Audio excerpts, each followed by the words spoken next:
spaceship button in case we're all going to take off. Hello, everyone. Good evening. Good afternoon. Good to see everyone.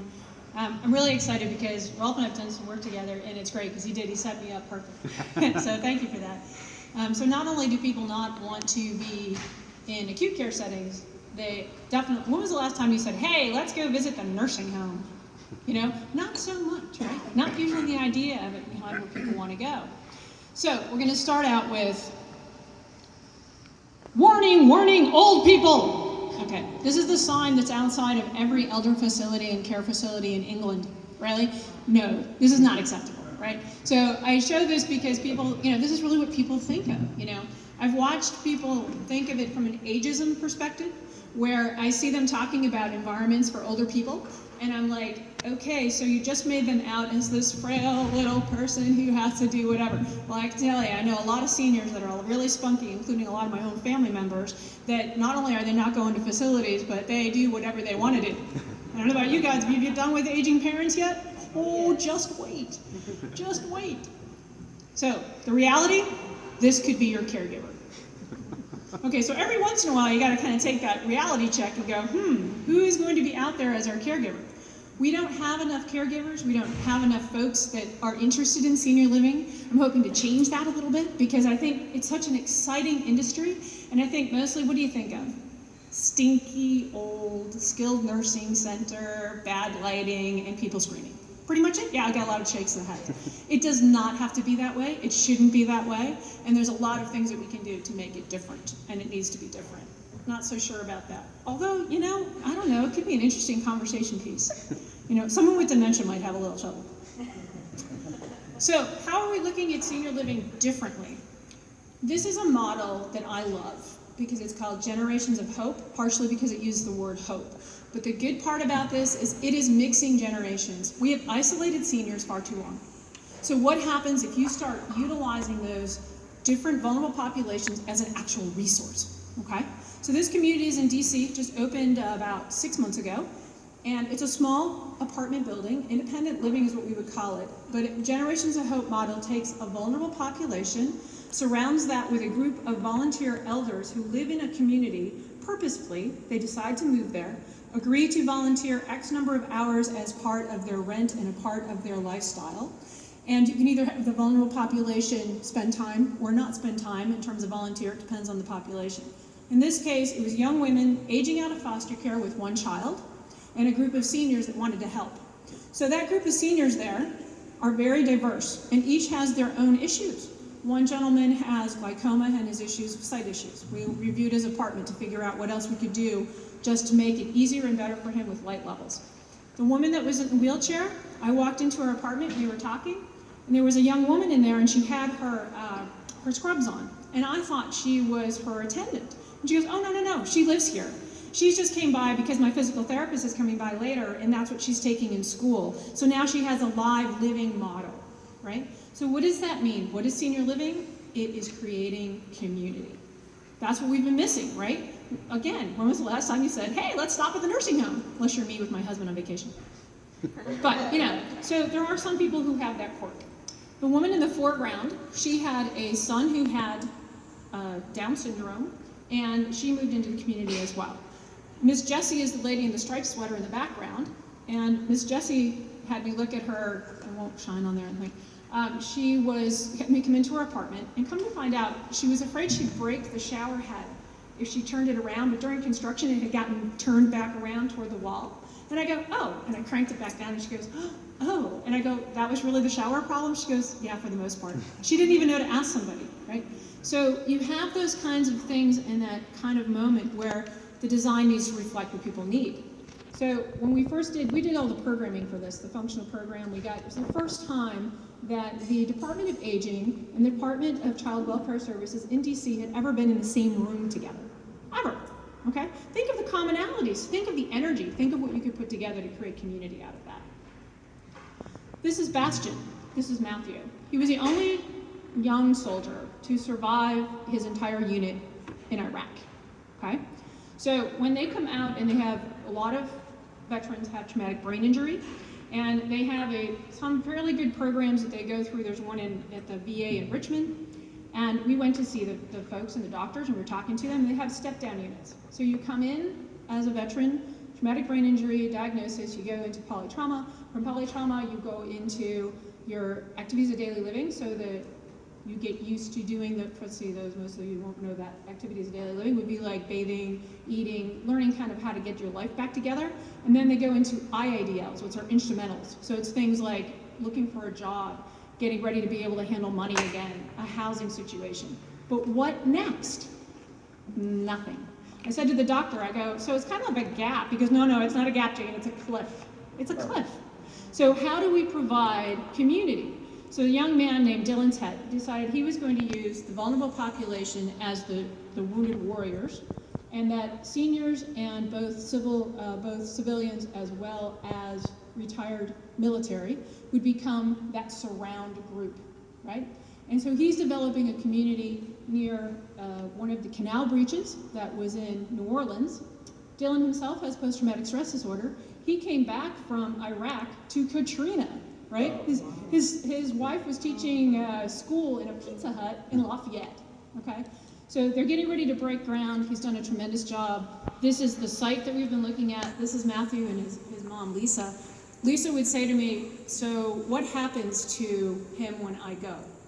You know, he doesn't live with her now, but he can call her and go, I can't find my spoon. He's got a special spoon that he uses because of his abilities.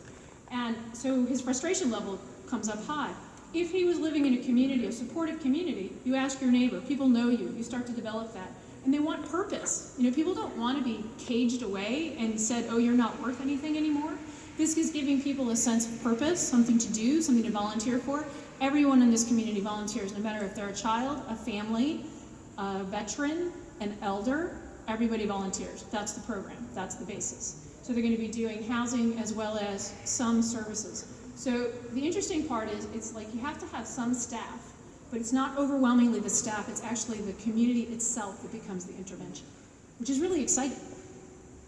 So when you look at how you think about senior living, we look at it in this, using this social cultural context. This is a senior living guide that we developed a few years ago. And it talks about looking, instead of looking at the physical environment first, look at the resident desired outcomes, look at the organization mission and values, take that information with the operations and every functional detail that goes into it. I can't tell you how many healthcare settings I go into that do not function. They do not function at all. They do not work, they don't allow the staff to do what they need to do, they limit independence of a resident, right? Not intentionally necessarily, but not understanding operations is usually key in that. And we find that the physical setting could support those other pieces, but you get a continual improvement process that you can actually develop. If you look at the outcomes of each one of those and you keep updating them as you go through, you get a continuous improvement process. And that's what we're really missing a lot of. So that's where a lot of the evidence-based design work that we all do and can be applied comes into being and being utilized in the programming process. I love this project. This isn't one of our projects, but it's Abe's Garden at Park Manor. They designed it so that it was a living model, so that you could basically do research on a continual basis for not only improving the outcomes of all the residents that live there, but every other facility that's ever designed after the fact would be able to use their research as a database, right? That was one of their initial evidence-based design principles for them to start the project, was to actually have it be a living model. What if every one of us designed a building that was a living model that we could reuse that information over and over again to help everyone else improve the outcomes? Fantastic, right? Right? Yes. Yes, thank you. So this is their art room, and this is one of my favorite pictures, because when I show this, people will go, really? That's senior living? I could live there. And that's the reaction you want. You want to be able to know that you could live there. And so this idea of measuring, and a lot of attention was paid to lighting, circadian rhythms, the evaluation of how nighttime, daytime light impacts folks with dementia, resetting the circadian rhythm, the vitamin D and the lack of vitamin D, and making sure that they have access to it. So it's a beautiful project. Take a look at it. It's got great evidence information, and then there's a whole nother website, not just with the architectural information, but also with the design, and it's a LEED certified project. This is our project in China. I've been working on this project for 7 years. And think about it as though you were reinventing, or not even reinventing, but inventing an entire new industry. Senior living doesn't exist in China. So it's like taking it from scratch. So when you have American developers that kind of plop over there and go, hey, we're going to do this, boom, and they label it like we label it. Why are our labels here? Our labels are only here because of regulation and how we're reimbursed. There's no reason why we would call it skilled nursing or anything else like that. Actually, it has really bad connotations in Chinese. I won't share that. But on the flip side of it, you have residential aged care is what they call it in New Zealand and Australia. So it's very interesting to them. They love that terminology. So we've broken this down into households, which means if you could take your home and you could create an extended care area that you were going to live in that was going to provide services to you, but it was much of home and symbolized and felt as much like home as possible, that's a success point. Okay? That's what you're really looking for when you're looking for innovation in senior living. So this is the project, and I got to tell you, for China, for a rendering to be that close to the real building is a challenge. I mean, that's not an accident, you know. I mean, that's like, you know, really hard thing to do. Outdoor spaces. All of the resident rooms have to face south because of feng shui principles, and you have to be able to get 20 minutes of daylight into it on the shortest day of the year. Also not an easy task. The site was somewhat square, and it really needed to be rectangular. So if you think of it, it's all single-loaded corridors instead of double-loaded corridors. So we have this whole different way of thinking and looking. So I call it China-fied. So you basically take where you might do in a Western model, and then continue it on its innovation path into what would it look like in China if you were going to do it in China for Chinese people.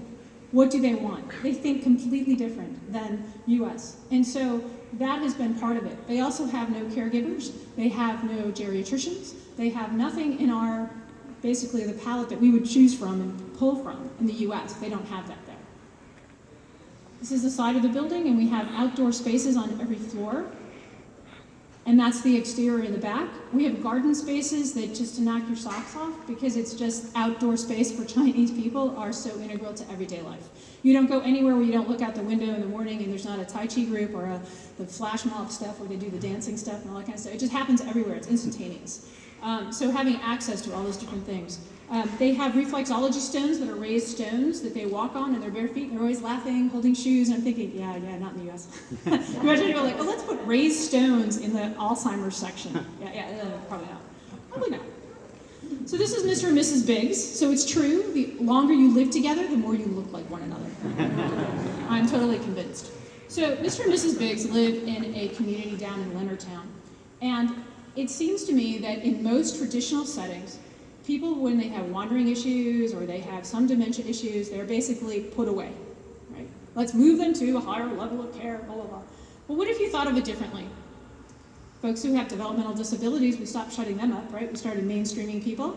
Why can't people with lower levels of dementia actually be mainstreamed? Why isn't that? There's no reason why they can't be. Between the medications we have and the different technologies that we have, there's no reason. So this couple, they discussed it. They had a care plan. They had like a little eruption. You know, he got lost and had some problems. He used to walk into Leonardtown, quite a distance from the home. And they had a meeting, and they decided to just move their apartment within their own home. So they just changed apartment locations. They were able to do a couple of things to allow them to extend their life as long as possible. That's the part of it. And we don't really call it aging in place so much because that's like aging in place. Anyone really want to age in place? You know? No, we want to like design and longevity, right? It's got to be like cool words, right? You got to use cool words for that, not other kind of words. So spaces like this is a household model, but it's adult daycare. So if you have someone like Mr. Biggs who has a problem, and you know that he really wants to still live at home with his wife, just like he always has been, there's no reason why he can't go to adult daycare and be able to participate in activities during the day, give her a little bit of respite, and still be high functioning. We want to be as high functioning and allow that as much as absolutely humanly possible. So how do we get there? Part of how we get there is our regulatory system sucks. So how do we work on the regulatory system, right? So we've developed this new guideline through the Facility Guidelines Institute, hospitals and outpatient facilities, as well as residential health care. The picture of the guy I said could be your caregiver. They used to call us other, the largest demographic shift we will ever have in our entire lifetime, and they called it other, right? Well, that had to change. So now we're our own book. You know, so basically we have guidelines now that help people to be able to make innovation happen.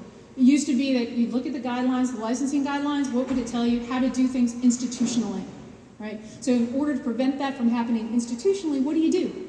you actually be able to give them guidance of how to change and make it more innovation. And so in the hospital, an outpatient book does similar things in terms of that. Rolf is so right, the hospital is getting smaller and smaller and smaller. Outpatient is growing, huge, and it's all gonna happen at home. No matter how we look at it, it's all gonna be happening at home. And so how do you create those types of support facilities? Everything from hospice care to the Generation of Hope model to any other kind of services, technology is allowing us to do that. So it's moving it all into that direction. And for the next round of the 2018 guidelines, it's going to be hospitals as separate, outpatient facilities separate. And part of that's because of the person-centered medical home model and these clinics and the importance of outpatient. So now we have three separate books for the facility guidelines. So this is my mom and dad. They just celebrated 54 years of marriage, and we're pleased as punch about that. And thank you very much.